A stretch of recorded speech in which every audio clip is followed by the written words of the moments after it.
The Suns got an amazing performance from Booker as he dropped 40 points, 13 rebounds, and 11 assists in the Game 1 victory, while Chris Paul was absent. Center DeAndre Ayton also came up a big in Game 1 as he scored 20 points and grabbed 9 rebounds as the team took a 1-0 lead in the Western Conference Final. But how does this affect Paul and his position as leader of the team? Stay tuned to find out. Before we continue, make sure to hit that subscribe button and notification bell if you do not want to miss the latest sports news and events. Devin Booker FaceTimed Chris Paul after winning against the Clippers. After Booker defeated the Los Angeles Clippers in Game 1 of the Western Conference Finals, as well as dropped his first career triple-double, he celebrated this huge moment by simply calling Chris Paul, who was in the meantime lying weak in the hospital. But what exactly made Paul so ill that he was unable to play? Well, a little reminder that we are living in the pandemic era, so it may come as no surprise that he was sent to the hospital after getting the coronavirus. As of June, Paul remains in health and safety protocols. After the Suns win 120-114 against the Clippers, Booker decided to FaceTime Paul so he could celebrate with the team in the glory of the Game 1 victory, despite him not being there. When talking about this moment in an interview, Booker came out by saying that the reason he called Paul is that no matter where he is or what he is doing, he is still the team's leader. Booker also added that he knew how disappointed and frustrated Paul would be that he couldn't be there for Game 1 in the Western Conference Finals. On the other hand, Monty Williams showed some team spirit by saying that the Suns always FaceTime their players when they're unable to be on the team because they want to make sure they're part of the locker room celebration and anything else they do. And even though Paul was crushed that he couldn't be there for the amazing moment, he did remain excited and with a smile on his face, raising one finger to Booker to show him that this was only one win in the series. Although Paul was excited and all, this win wasn't really to his personal benefit. As a team leader, he is supposed to be one of the best and most focused players in the group, but this victory just showed that the Suns don't actually need him. So why Chris Paul's sudden absence doesn't doom the Suns? Even though it will not exactly be the same without their team leader, the Suns can actually dodge whoever they face in the Western Conference Finals without Paul's help. But does this mean that he is not necessarily needed for the next team's matches? And will this sudden absence affect his career? Paul's absence is a devastating blow for both the Suns and their 36-year-old leader, who has scratched and clawed his way back to the top only to possibly be denied the chance to compete for a title once again. It also shifts the spotlight of the Suns to the two of the franchise's young pillars, Devin Booker and Mikal Bridges. But don't get this twisted, Paul has been a great hand for the season, with the Phoenix having 6 players in its rotation 26 years of age or younger, and with 3 being starters including DeAndre Ayton, Mikal Bridges, and Booker. Paul's guidance helps them understand how to play at the highest level on a consistent basis. So, because of an almost perfectly constructed roster with waves of talented young players, the Suns have been one of the best stories of the playoffs. They knocked out the defending champion Lakers in the first round and swept the Nuggets in the second. And Booker is the headliner of all this. He is not only a 2-time All-Star, but he has excelled in his playoff debut and even been the best player in numerous games against future Hall of Famers and against MVPs. Booker opened the game with 34 points and 8 assists in Game 1 and closed it out with 47 points on 22 shots in Game 6. He was just as dominant against an undermanned Nuggets team, averaging 25.3 points on 48.6% shooting, 7.8 rebounds, and 4.5 assists per game in the 4-game sweep. The series was over so fast that the only memorable moment was a brawl in the stands in Denver, where Booker asked for the information of the victorious Suns fan afterward. So there is really no reason to think that Booker can't figure it all out by himself without Chris Paul being next to him. The Phoenix Suns shocked the minutes of its 2-star guiders in the regular season, and Booker thrived as the primary option when Paul was on the bench. This trend continued in the playoffs. Booker combines flexibility and strength in his games. He also combines the off-ball game of the traditional shooting guard with the ability to create his own shot and distribute out the pick and roll like a modern point guard. There are only a few players like this in the NBA, such as Bradley Beal, who finished 1 and 2 after scoring race this season, and of course, Steph Curry. But having these two skills in the playoffs is highly important. The first reason as to why it's such a big deal to have these skills skills is because it creates room for other players to flourish. Booker is a rare young star who doesn't need to dominate the ball to succeed. He can score just by moving and cutting, all while making every player around him better in the process. That ability has been a key part of Chris Paul's success in Phoenix, especially compared to his time in Houston, where he was frustrated by James Harden's refusal to be an off-ball threat. It put a greener strain on Paul since the defense could focus on him when he had the ball, while also focusing him to primarily be a bystander where Harden did have it. And the second reason is that there's no locking up that kind of a player. The Suns can dial up any kind of play they want for Booker. There's always a way to get him going. The result of his consistency that separates the best scorers of the playoffs with 5 30-point games already. But Booker coming out of hiding is not as worse for Paul than his absence. Despite anything, Paul has always loved playing alongside Booker. He has a co-star who can take pressure off him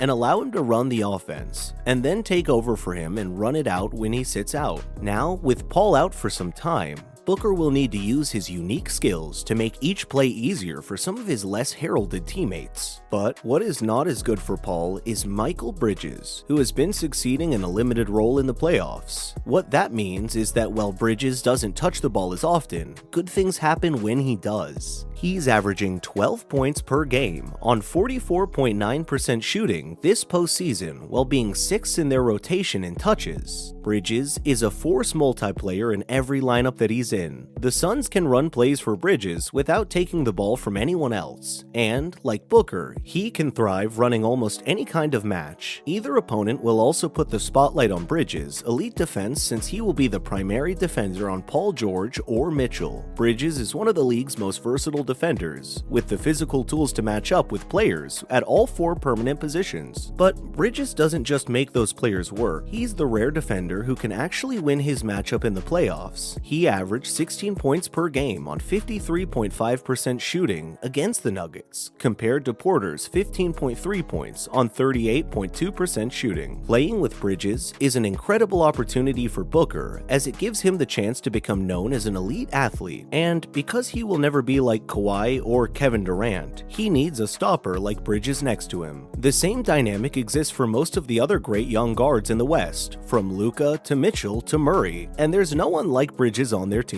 The combination of Booker and Bridges gives the Suns a next-generation version of Steph Curry and Klay Thompson. The beauty for the Suns, regardless of what happens in the playoffs, is that their 2 star wings are both just 24 years old. Paul will always play a small role in their story arc, but Booker and Bridges will enter their primes together. That's a huge advantage in the player empowerment era, where stars usually can't pair up until their 3rd contracts when they're nearing 30. The injury risk or older stars, as we have seen in these playoffs, is high.